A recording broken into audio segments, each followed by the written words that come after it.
All right, we are going to discuss corrections. All right, so we agreed that we have 3 impulses and 2 corrections. So that means we have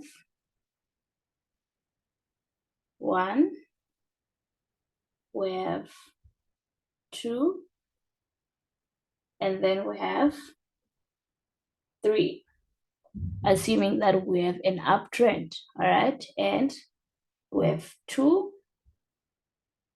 and 4. All right, so the green lines are our impulses and the red lines are our corrections. So if a 5-wave impulse has 3 impulses and 2 corrections, that means in a 3-wave impulse, in a 3-wave trend, we have 2 impulses and 1 correction. So the waves in the direction of the trend are always more than the waves against the direction of the trend. It would not make sense to have more corrections than impulses, because that would mean price is exactly not moving in what we think is the trend. All right, so let's highlight our high and lows of our impulses, right? Of 1, right? So this is the high of 1 across our wave, and then this is the low of 1. All right, so the first impulse is the most important impulse in the whole trend. All right, because it's the beginning, it's what's starting the big move. So if it's the most important wave in the trend, that means our first correction, that's correction number 2, right, should never go below the low of 1, because if it goes below, that's invalidating our trend. That means the direction of the trend has changed.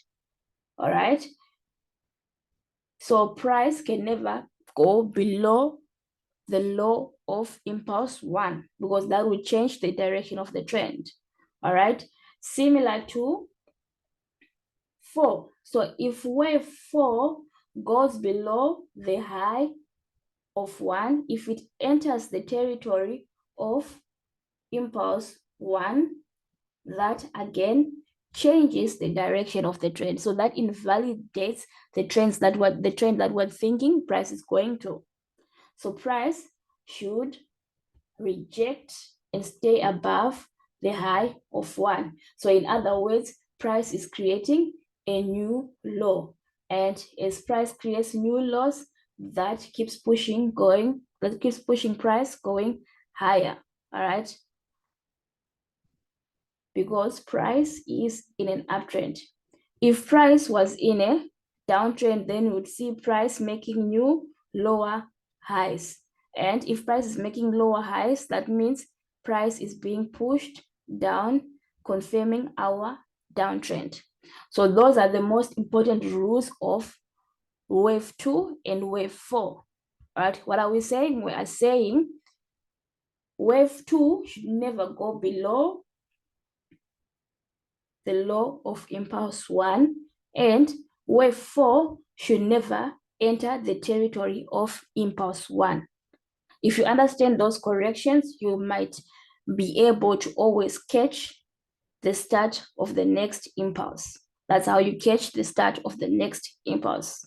All right, so you have your impulse waves to give you a signal, and then market will give you the confirmation for you to trade what you're anticipating, which is the next impulse.